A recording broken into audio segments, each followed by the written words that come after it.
జయ జనార్దనా కృష్ణ రాధికాపతే నందనందనా కృష్ణ రుక్మిణీపతే గరుడ వాహన కృష్ణ గోపికాపతే శరణు మోహన కృష్ణ ప్రభో సద్గతే.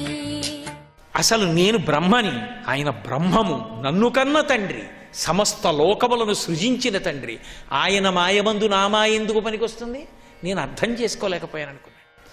ఈలోగా ఏడాది కాలానికి 5-6 రోజులు తక్కువ వచ్చింది. ఒక రోజున ఈ గోపాల బాలుర తండ్రులు ఆవులు ఉన్న చోటికి వచ్చారు.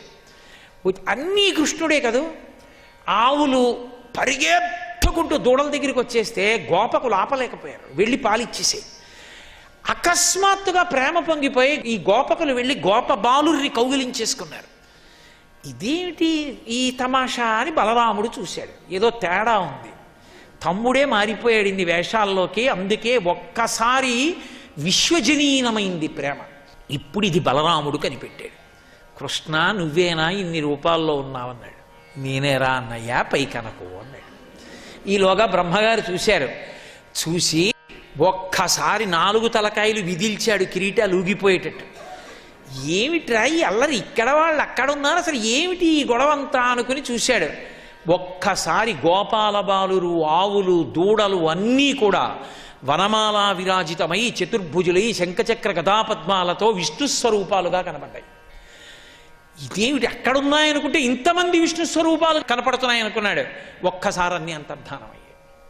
ఇప్పుడు అర్థమైంది, మహానుభావుడు చిన్ని కృష్ణుడుగా తిరుగుతోంది పరబ్రహ్మం ఈ లోకంలో. వాళ్ళ అదృష్టం, వాళ్ళు ముట్టుకుంటున్నారు, చూస్తున్నారు. నేను ధ్యానమునందు మాట్లాడితే ఆయన వాణి వినపడుతుందంతే తప్ప ఆయన్ని చూడ్డం కుదరదు.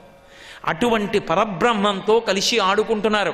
అహోభాగ్యం అహోభాగ్యం నందగోప వ్రజౌకసాం యన్మిత్రం పరమానందం పూర్ణం బ్రహ్మ సనాతనం అన్నాడు. ఏమదృష్టం!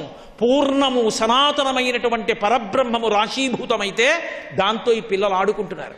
వీళ్ళది రా భాగ్యం అన్నాడు. గబగబా కిందకి దిగి వస్తున్నాడు కృష్ణుడి దగ్గరికి. ఇప్పుడు కృష్ణుడు ఏం చేశాడంటే, ఇంతకు పూర్వం దాచినటువంటి వాళ్ళందరినీ కూడా బ్రహ్మగారు మళ్ళీ తిరిగి కృష్ణుడికి అప్పచెప్పేయాలనుకున్నారు. ఎక్కడ తస్కరించాడో అక్కడే పెట్టేశాడు. అందుకని వాళ్ళు అన్నం తింటున్న వాళ్ళు అన్నం తింటున్నట్టే ఉన్నారు. ఇప్పుడు మళ్ళీ కృష్ణుడు మళ్ళీ తాను కూడా ఆ రూపాన్నే పొందాడు. ఇంతకు ముందు కడుపున దిండుగా కట్టిన వలువలో లాలిత వంశనాళంబు జునిపి విమల శృంగంబును వేత్రదండంబును జారిరా నీ కడా చంకనిరికి మీగడ పెరుగుతో మేళవించిన చల్ది ముద్దయా వల్లి చేతన నయనునిచి చలరేగి కొసరి తెచ్చిన బూరగాయలు వేళ్ల సందులను తాన నయనునిచి సంగడీలనుడు మచక్కగా కూర్చుండి నర్మభాషణములనగవు నెరపి యాగభోక్త కృష్ణుడమరులు వెరగొంద శైశవంబు మెరసి చల్ది కుడిచే. ఎలా చేతిలో ఎడం చేతిలో పెరుగన్నం ముద్ద, కుడి చేతిలో ఊరగాయలు పెట్టుకుని ఆవుల్ని వెతుక్కుంటూ వెళ్ళాడో అలాగే కనపడ్డాడు మళ్ళీ బ్రహ్మగారికి.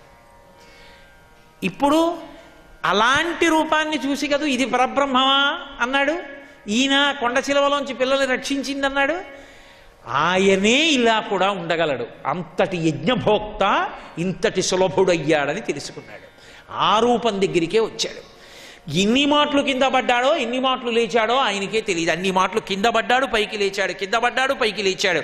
కృష్ణుడి చుట్టూ బాలకృష్ణుడికి ప్రదక్షిణం చేశాడు. 4 ముఖాలు ఆయన పాదాలకి తగిలేటట్టు గుండ్రంగా తల తిప్పాడు.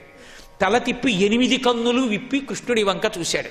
శంపాలతికతో డిజలదంబు కైవడి నీలమేఘము వంటి రూపువాని. ఆయన మెరుపు తీగతో కూడుకున్నటువంటి మేఘం ఎలా ఉంటుందో అలా పైన ఉన్నటువంటి బంగారు ఉత్తరీయంతో ఉన్నాడు. కమనీయముదులాన్న దండవేత్ర విషాణ వేణుచిహ్నములతో ఒప్పువాని గుంజావి నిర్మిత కుండలంబులవాని సికిపించి వేష్టిత శిరమువాని వనపుష్పమాలిక వ్రతకంఠమువాని నిలకోమల చరణములవాని కరుణ కడలకు నిన కడగంటివాని గోపాల బాలు భంగి పరగువాని నను కన్న తండ్రిని నీకు మొక్కి చెప్పెద నీరజాక్ష అంటూ ఆయన దగ్గరికి వెళ్ళాడు. ఇంతకుముందు ఎలా కనపడ్డాడో అలాగే. కాకపోతే ఇప్పుడు బ్రహ్మగారి 8 కన్నులకు ఎలా గోచరమైందంటే, మెరుపు తీగతో కూడుకున్న మేఘం ఎలా ఉంటుందో అలా ఉన్నాడు. మీద బంగారు రంగు ఉత్తరీయం వేసుకుని కరుణ వర్షిస్తున్నటువంటి కన్నులున్న చిన్ని కృష్ణుడి దగ్గరికి వెళ్ళి ఆయన కాళ్ళ మీద పడిపోయాడు.